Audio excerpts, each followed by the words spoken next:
If you lift the lid of a computer, you will see a circuit board into which a number of little boxes have been plugged. Each box contains a chip, which consists of thousands of microscopic electric circuits, each of which can be either on or off. This is the only language that the computer understands. Is one of my circuits on or off? A sequence of several ons and offs in various combinations can represent any number or letter or graphic symbol, and we can symbolize these ons and offs by using a 1 to stand for on and a 0 to stand for off.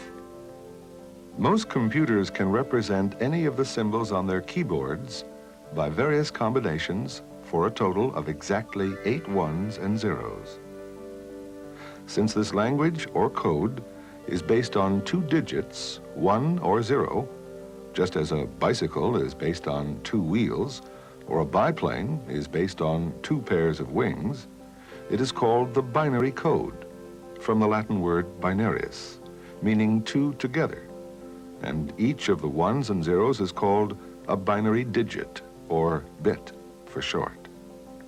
So it takes 8 bits to represent any keyboard character.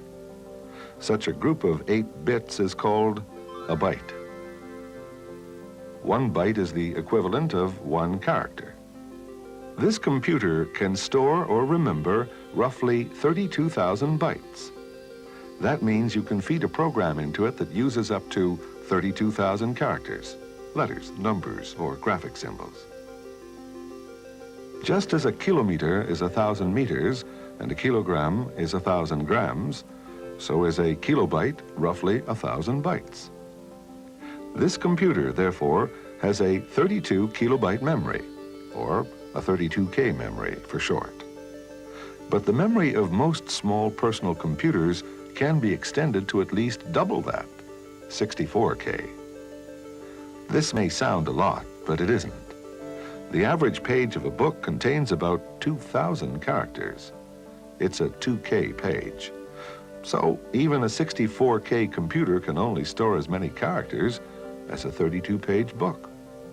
And a 32K computer only as many as a 16-page book.